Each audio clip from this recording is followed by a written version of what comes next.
Hello दोस्तों, कैसे हैं आप लोग। आज अपन बात करने वाले हैं एक और सीईटी के साइंस के मोस्ट इम्पोर्टेंट टॉपिक के बारे में, जिसका नाम है अंतःस्रावी ग्रंथियां एवं हार्मोन एंडोक्राइन सिस्टम के बारे में। तो बिना किसी देरी के करते हैं वीडियो की शुरुआत।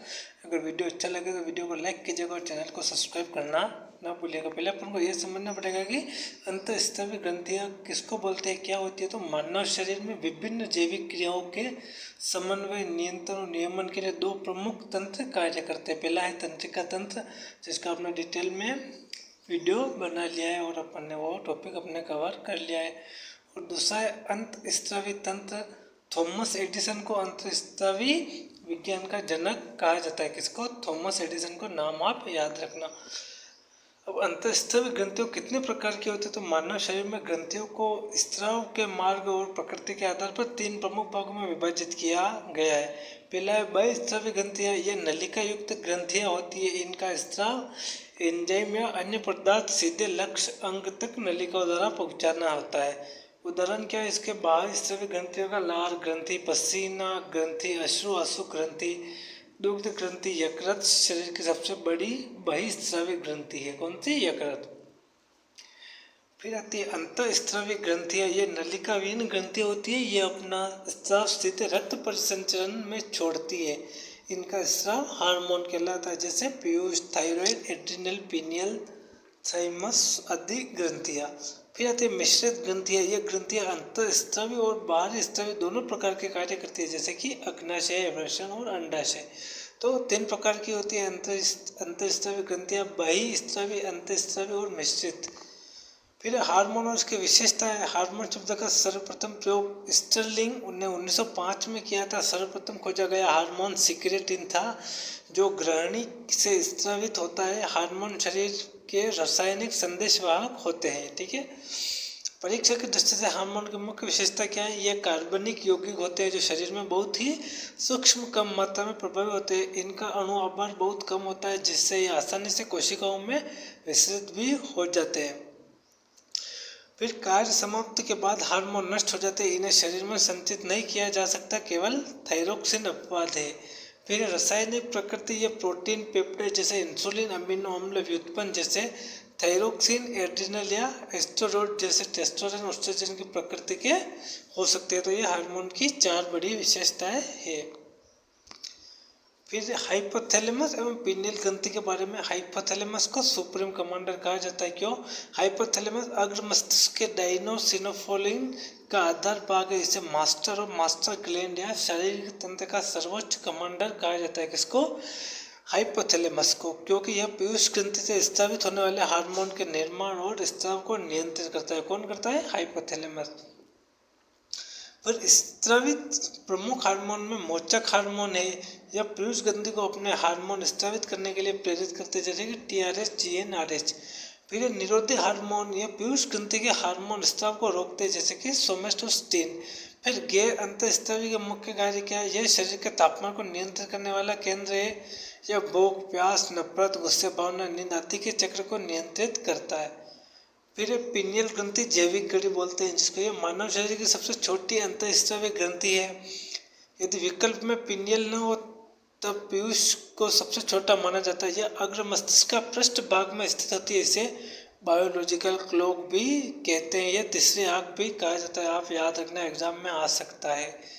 फिर इसमें आता है मेलाटोनिन हार्मोन। यह हार्मोन अंधेरे में अधिक स्रावित होते हैं तथा उजाले में इसका स्राव कम हो जाता है। यह मानव शरीर में 24 घंटे की दैनिक लय, जैसे सोने जागने के चक्र का नियमन करता है। कौन? Melatonin hormone. फिर आता है सेरोटोनिन।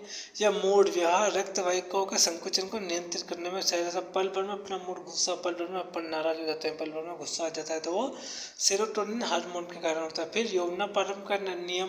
पीनियल ग्रंथि बच्चों में जन्नांगों के समय से पहले विकास को रोकती है। यौनारोम को विलंबित करती है।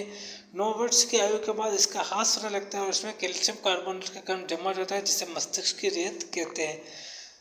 परीक्षा में क्या पूछा जा सकता है कि अंधेरे कमरे में नींद आसानी से आना किस हार्मोन के कारण होता है? तो वो होता है मेलाटोनिन हार्मोन। यह त्वचा के मेलानिक वर्णन को भी प्रभावित कर रंग को हल्का करने में मदद करता है।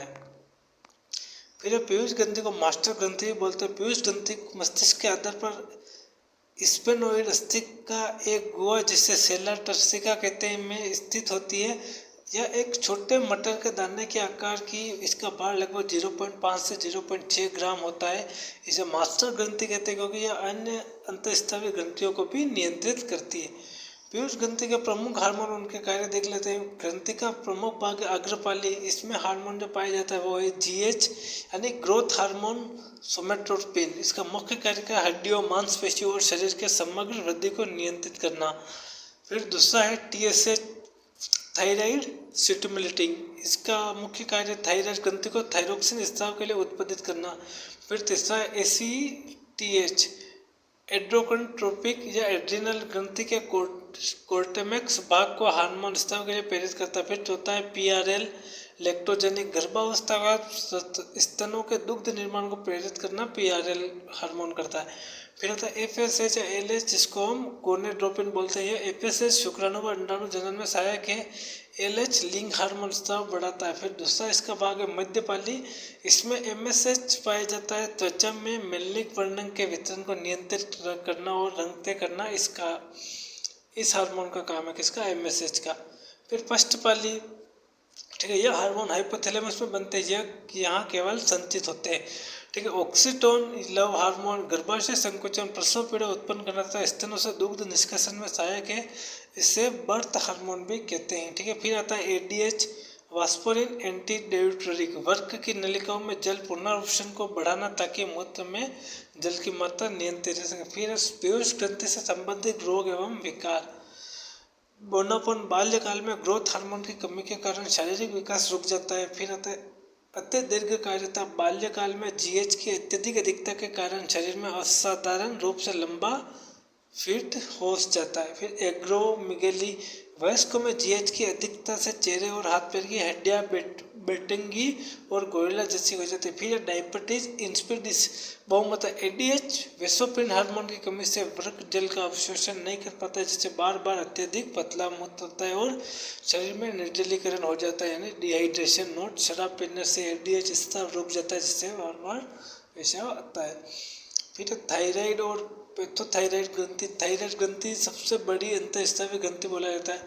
यह मानव शरीर की सबसे बड़ी अंतःस्रावी ग्रंथि है। श्वास नाल के दोनों ओर लैरिंक्स कंठ के नीचे गले में स्थित होती है। इसका आकार अंग्रेजी में एच या तितली बटरफ्लाई जैसा होता है। यह द्विपालित संरचना है। हार्मोन मुख्य रूप से थायरोक्सिन T4 तथा ट्राइओथोथायरोनिन 13 का T3 का स्राव करती है। इसके निर्माण के लिए आयोडीन एवं टायरोसिन अमीनो अम्ल आवश्यक है। इसके अतिरिक्त यह कैल्सिटोनिन हार्मोन भी स्रावित करती है। मुख्य कार्य क्या है? आधारित उपचाय दर को नियंत्रित करना, शरीर के तापमान श्वसन दर का नियमन करना और बच्चों में मानसिक व शारीरिक विकास, कोलेस्ट्रॉल रक्त में कैल्शियम की मात्रा को कम करना है। फिर थायराइड से संबंधित प्रमुख रोग गेंगा या गोइटर रोग। भोजन में आयोडीन की कमी से थायराइड ग्रंथि अपने आकार में बहुत बढ़ा लेती है, जिससे गला सूज जाता है, उसको गेंगा रोग बोलते हैं। फिर जड़ मानवता, बच्चों में थायरोक्सिन की कमी से उनका शरीर एवं मानसिक विकास पूरी तरह रुक जाता है। बच्चे मंदबुद्धि व बोलने रह जाते हैं, उस रोग को क्या बोलते हैं? जड़वा मनता। ठीक है, फिर मिक्सिड दिमाग। वयस्कों में इस हार्मोन की कमी से त्वचा पीली फूली हुई सुस्ती हो जाती है, तथा बीएमआर बहुत कम हो जाता है। फिर होशिमोटो का रोग, इसे थायराइड की आत्महत्या भी कहते हैं। जब थायरोक्सिन की अत्यधिक कमी के इलाज के लिए दी जाने वाली दवाओं को शरीर जहर मानकर उनके खिलाफ एंटीबॉडी बना लेता है, जिससे ग्रंथि स्वयं नष्ट हो जाती है, तो उसको हाशिमोटो का रोग बोलते हैं। फिर आता है ग्रेव्स का रोग। थायरोक्सिन की अधिकता के कारण आँख के गोलक के नीचे श्लेष्मा जमा होने से आंखें बाहर उबलती हुई प्रतीत होती है। फिर आती है पैराथायराइड ग्रंथि। यह ग्रंथि गले में थायराइड ग्रंथि के बिल्कुल पीछे उसके चारों कोनों पर छोटे बहन जैसी आकृतियों में संख्या में 4 में धसी होती है। इसमें जो हार्मोन है वो है पैराथायरॉयड हार्मोन। इसे कोलिप का हार्मोन भी कहा जाता है। यह रक्त में कैल्शियम और फॉस्फेट के स्तर को नियंत्रित करता है। यह रक्त में कैल्शियम के स्तर को बढ़ाता है और हड्डियों से कैल्शियम निकालकर रक्त में लाता है, जो कि कोलेस्टोनिन के ठीक विपरीत का कार्य है। विकार क्या है? इसकी कमी से टिटेनी रोग होता है, जिसे रक्त में कैल्शियम की कम होने से मांसपेशियों में दर्दनाक ऐंठन होने लगती है। अधिकता से इसका ऑस्टियोपेरोसिस होता है, जिससे हड्डियों में अत्यधिक कैल्शियम निकलने के कारण हड्डियां खोखली और कमजोर हो जाती है। फिर आता है अग्नाशय, जिसको मिश्रित ग्रंथि बोलते हैं। अग्नाशय मानव शरीर की दूसरी सबसे बड़ी ग्रंथि है तथा यह एक प्रमुख मिश्रित ग्रंथि है। इसका लगभग 11% भाग बाह्य स्रावी अग्नाशय रस स्रावित करता है और केवल 2% भाग ही अंतःस्रावी होता है। इसे अंतःस्रावी भाग को लैंगरहैंस के द्वीप समूह भी कहा जाता है। लैंगरहैंस द्वीप समूह की कोशिकाएं और उनके हार्मोन में अपन देख लेते हैं। मुख्य रूप से 4 प्रकार की कोशिकाएं पाई जाती है जो सीधे रक्त को अपने विशेष हार्मोन में छोड़ती है। पहली है अल्फा कोशिका, ये स्रावित हार्मोन, इसमें कौन सा है, ग्लूकागन है। ठीक है, कार्य क्या है इसका, यह रक्त में ग्लूकोज के स्तर को बढ़ाता है। यह एक यकृत में संचित ग्लाइकोजन को ग्लूकोज में बदलता है। फिर दूसरी है बीटा कोशिका, इसमें पाया जाने वाला हार्मोन है इंसुलिन। यह रक्त के ग्लूकोज के स्तर को कम करता है। यह अतिरिक्त ग्लूकोज को ग्लूकोज में परिवर्तित करता है। इसकी खोज बेटिंग व बेस्ट ने 1922 में की थी, जिसमें जस्ता जिंक धातु उपस्थित होती है। फिर होती है डेल्टा कोशिका, इसमें हार्मोन पाया जाता है सोमेटोस्टिन हार्मोन। यह पचे हुए भोजन का स्वंगीकरण की अवधि को बढ़ाता है तथा इंसुलिन और ग्लूकागन के स्तर को नियंत्रित करता है। फिर आता है एफ कोशिका, इसमें हार्मोन पाया जाता है प्रेयाटिक पोप्लेपाइड हार्मोन। यह आंतों में अग्नाशय रस के स्राव और भोजन के अवशोषण को नियमित करता है। इंसुलिन और विकार संबंधित बीमारियां कौन सी है, इंसुलिन की कमी से रक्त में ग्लूकोज की मात्रा अत्यधिक बढ़ जाती है, जिसे डायबिटीज मेलिटस रोग कहते हैं। इसके प्रमुख लक्षण पॉलीयूरिया, मूल मूत्र की मात्रा में अत्यधिक बढ़ जाना और बार बार पेशाब आना। ठीक है, फिर दूसरी है पोलीडिप्सिया, शरीर के जल की हानि के कारण बार बार तीव्र प्यास लगना। ठीक है, फिर ग्लाइकोसूरिया, मूत्र के साथ ग्लूकोज शरीर से बाहर उत्सर्जित होना शुरू हो जाना। यह इंसुलिन कमी से होने वाले डायबिटीज मेलिटस के रोग है। उसके लक्षण ये 3 है। इंसुलिन की अधिकता से रक्त में ग्लूकोज का स्तर सामान्य से बहुत कम हो जाता है, जिससे हाइपोग्लाइसीमिया या इंसुलिन शॉक कहते हैं। इसके कारण मस्तिष्क कोशिकाओं को ऊर्जा नहीं मिल पाती और व्यक्ति को चक्कर आने लगते हैं। फिर अधिवृक्क ग्रंथि यानी आपातकालीन ग्रंथि, यह ग्रंथि दोनों वृक्कों के ठीक ऊपर टोपी के समान त्रिकोणीय आकार में स्थित होती है, इसलिए इसे सुपर्नल ग्लैंड भी कहा जाता है। इसका अन्य नाम 3F gland fear fight flight तथा 4S ग्लैंड शुगर सेल्ट सोर्स ऑफ एनर्जी है। इसके 2 भाग होते हैं, बाहरी कॉर्टेक्स और आंतरिक मेडुला।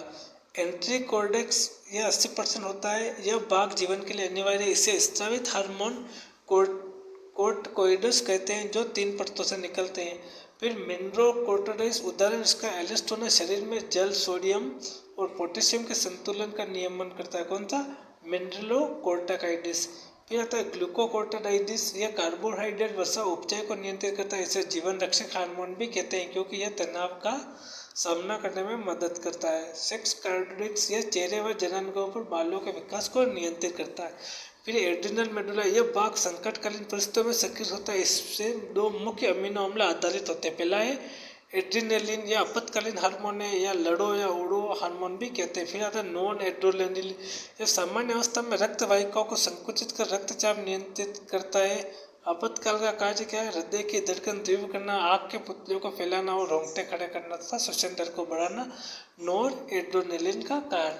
फिर अधिवृक्क ग्रंथि और उससे संबंधित रोग एडिसन का रोग होता है, कोर्टेक्स हार्मोन की कमी से होता है। इसमें सोडियम मूत्र के साथ बाहर निकल जाता है और शरीर का रंग तांबे जैसा हो जाता है। बीपी बहुत कम हो जाता है और गंभीर कमजोरी आती है। फिर आता है कुशिंग सिंड्रोम, कोर्टिसोल की अधिकता से होता है। इसमें वसा का असामान्य संचय होने लगता है, जिससे चेहरा चंद्रमा जैसा गोल और गर्दन बेस जैसा कबोर्ड बन जाता है तथा रक्तचाप उच्च हो जाता है।